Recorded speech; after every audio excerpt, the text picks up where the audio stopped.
كده يا حبايبي عملنا مع بعض احلى شوربة خضار بلحم الفراخ المفروم بطريقة بسيطة واقتصادية وحاجة كده مغذية تعملوها ان شاء الله في رمضان.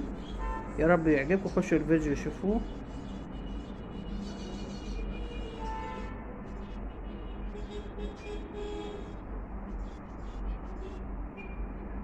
السلام عليكم، ازيكم يا حبايبي؟ عاملين ايه؟ ان شاء الله يا حبايبي هعمل معاكم النهارده شوربة خضار بطريقة بسيطة واقتصادية. اول حاجة هعملها يا حبايبي، هحط قالب زبدة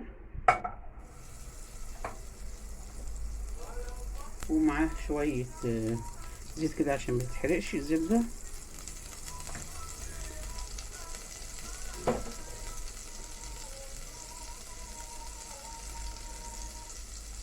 معايا بقى بصل انا فرماه، عامله معاه قرن فلفل وثوم. حطي الكميه طبعا اللي تريحك، اللي تحبيها، اللي كنت بتحبيه كتير ولا قليل.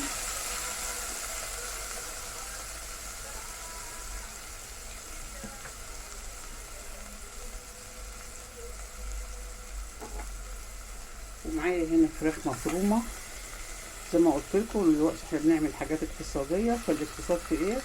انك انت تعملي مثلا فراخ بلاش اللحمه، لان اللحمه طبعا وصلت 500 جنيه. لو جبتيها مفرومه ومليانه بقى شغف ودهن وحاجات توجع القلب، ممكن تجيبيها ب 300 جايز. انا ما بجيبش بصراحه. اللحمه السليمه وصلت دلوقتي 500 جنيه في الاماكن اللي هي الكويسه، الحاجه النظيفه. فانا دلوقتي بستعمل لحم الفراخ، وبرده غالي يعني. احنا جايبين البانيه ب 220، مش عارفه الوقت كمان غالي ولا لا. احنا نعمل حاجات اقتصاديه من الشوربه بتاعتنا بلحم الفراخ، جربوها هتعجبكم قوي قوي، بتبقى طعمها زي العسل. هنجربوها على طول في الاكلات وفي الشوربات. هشوح بقى الفراخ كده، احط لها شويه فلفل اسود. كل مره بقول لكم اطحنوا الفلفل طازه، ما تطحنوش الفلفل وتركنيه.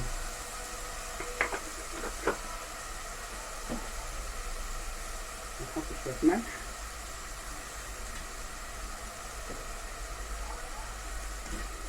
هنشوح الفراخ كويس كده.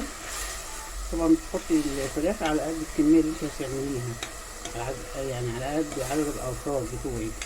ده كان فص واحد من صدر الفرخه، خدت منه قبل كده، عملت برضه شوربه، وده بقيته. وما شاء الله كتير يعني، ممكن تقسمه كمان. معايا بقى شويه جزر يا حبايبي، هخلي الجزر حتى الاخر عشان انا ايه منعماه. هنزل بالبطاطس، اديها تشويحه كده مع الفراخ والزبده عشان اقطعها مكعبات كبيره، وهقلبها بقى تقليبه كويسه.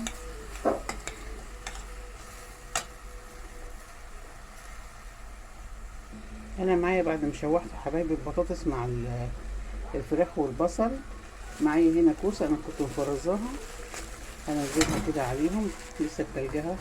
المفروض ان احنا بنطلع حاجه من الفريزر ومتحضره، تنزليها تلجها كده على الاكل.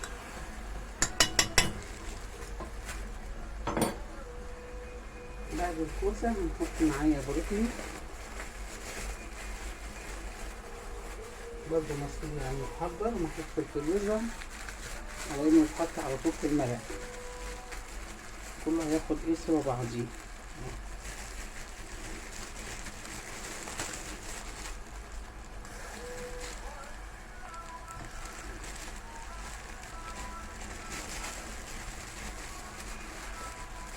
كل حاجه يا حبايبي زي ما انتم شايفين كده انا منزلينها متلجه.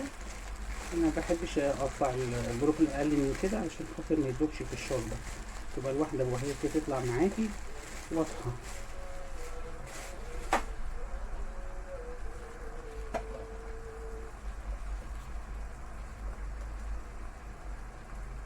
هسيبهم بقى يتشوحوا مع بعض قبل ما ننزل عليهم الميه المغليه.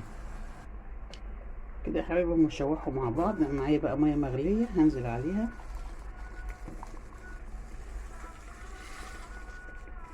عشان تغلي مرة واحدة. هنعلي عليها النار، واول ما تبدأ تغلي هنوطي. كل اللي هيستوي هو البطاطس، انما الكوسة مسلوقة واخدة نص السلق يعني. البروكلي برضو كنت محضرة سلقاه. هي البطاطس بس اللي نية هي اللي هتاخد سوا. مجرد ما البطاطس تستوي يبقى كده الشوربة بتاعتنا خلصت. في حاجة بقى هنحطها متأخرة شوية، اللي هو الجزر المبشور، عشان انا بشراه ناعم، انما لو خشن كنت حطيته. وبعد الجزر هشوف انا هحط ايه كمان. معايا يا حبايبي هنا فصين توم، هسيبهم زي ما هما كده صحاح، هحطهم في الشوربة. طبعا اللي مش عاوز ياخدهم في الاكل بيرميهم. كده يا حبايبي الخضار دخل في السوا خلاص. هنحط شوية الجزر دول، انا حطيتهم في الاخر عشان انا عاملاهم مفرومين ناعمين، عشان كده حطيتهم في الاخر. انما لو كانوا يعني الحباية اضخم من كده كنت هعملها مع الخضار في الاول. هو كده الخضار يعتبر استوى، مش هنطول اكتر من كده علشان ما يتهريش معانا. بقى يا حبايبي دي كل واحد ايه باختياراته، تحب تحط شعريه، تحب تحطي لسان عصفور. انا النهارده هحط مكرونه المرمريه الصغننه دي محمره بس معلقتين كبار كده، تديها قيمه غذائيه جميله جدا. ان شاء الله تعجبكم، جربوها. احلى شوربه بلحم الفراخ المفروم، دي من ضمن سلسلات شوربه اللي ان شاء الله نحضرها في رمضان. عملت لكم انا قبل كده الشوفان على القناه دي، وعلى القناه التانية عملت لكم الفريك. اللي حابب يشوفها اللي يعرفني يروح القناه التانية يشوف الفريك معمول عليها برضو، عاملاه بالطريقه دي بس حاطه شعريه. دي مفيده حبايبي، مغذيه يعني. حبه منهم مع لقمه ناشفه كده تاكلي احلى وجبه، مش شرط ان انت تعملي جنبيها حاجه. فاحنا نعملها في رمضان، نبدأ بيها كده لكسرة الصيام، ووقت ما نجوع ناكل الحاجة بقى اللي احنا عاملينها براحتنا. بصوا جمالها. ان شاء الله يا رب تعجبكم كده وجربوها. احلى شوربة خضار بلحم الفراخ المفروم مع شوية مكرونة. زي ما قلت لك ممكن تحطي شعرية، ممكن تحطي لسان عصفور، ممكن تحطي مكرونة مرمرية زي اللي انا حطيتها.